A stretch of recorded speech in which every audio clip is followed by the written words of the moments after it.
Executive Director and former U.S. Attorney Brett Tolman.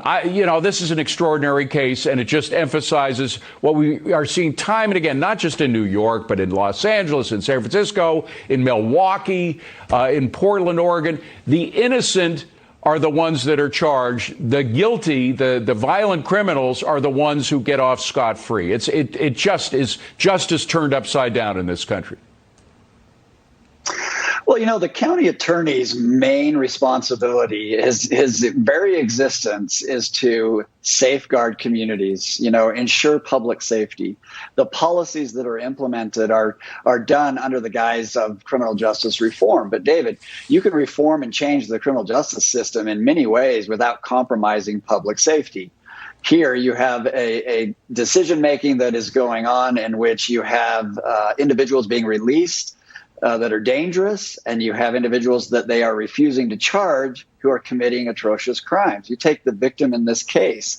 He was currently out on parole for assaulting a police officer. So this is backwards law and order, and it is injustice and not a justice system that's trying to preserve the safety of the community. And, Bragg, the DA, again, a Soros-funded DA, and we've seen Soros-funded DAs all over America doing this kind of thing. He is constantly downgrading a lot of these charges. In fact, I believe it was the second day he was in office, he sent out a memo to his staff saying we are going to be downgrading a lot of the charges that used to be for violent crimes, et cetera. But in this case, he upcharged to second-degree murder, a clear case of self-defense. I mean, there may be questions about manslaughter. I don't know the details criminally, but the bottom line is he upcharged, while with the real violent criminals, he's downcharged. I mean, it is absolute madness. What is his reasoning?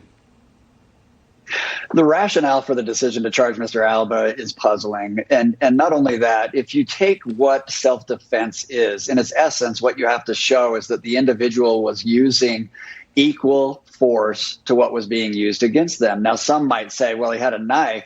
That's not the analysis. The analysis is that there was an intruder that was in a place he was not allowed to be. He went behind the desk. He's violently confronting Mr. Alba. The size of the aggressor is an important factor. The location of the aggressor is important. There are many factors, and in this case, I can only hope that a jury looking at this might assess it more thoughtfully than the DA has in this particular case. Well, the DA is getting a lot of criticism from quarters in New York, not from the governor, who has the ability to fire him if she wanted to.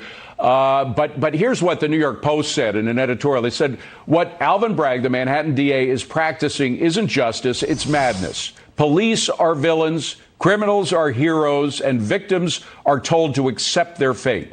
Jose Alba needs to be free. Alvin Bragg needs to be out of office. I think that's the only message. And it is happening. You had the San Francisco DA, another Soros-funded DA, kicked out of office. It looks like it may happen to Gascon, the DA in Los Angeles. There's a recall going on. Hopefully it is successful. But I don't see any other way out, do you, than just getting rid of these DAs? No, in fact, I mean, this is why, politics should stay out of decision making and especially prosecutorial discretion. And, I hope that they replace individuals like this with those that are going to be concerned about public safety, about improving the criminal justice system. But the reality is, think about how much damage is done until that happens. Oh, absolutely. By the way, the mayor himself, a former police officer, Mayor Adams, who's a lot of people said spoke a lot about crime, but hasn't done a lot about crime since he's been in office in January. But he came out with a statement about all this. Let me roll that tape and get your reaction. Go ahead and roll it.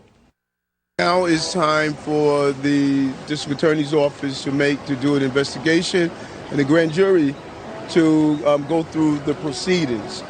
But I'm just a big believer that innocent New Yorkers who are doing their job, working. It's obvious this gentleman was here, working, providing for his family.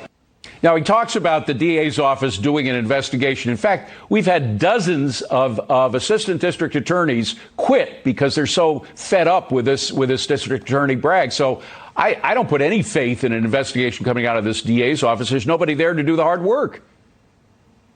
Well, that's right. And think about a grand jury, the old saying that they'll indict a ham sandwich. Why? Why do we say that? It's because it's the prosecution that gets to determine what the grand jury actually sees and then ask the grand jury to vote to indict or not. And so this is not meaningful layer of protection against a bad decision by the prosecutor. Well, it's a horrible decision. Thank goodness Mr. Alba is out of jail, at least for now. He's on parole. The parole that he had to pay bail for, or excuse me, parole's the wrong word, that he's out on bail that he had to pay for, but that so many violent criminals get out without paying any bail.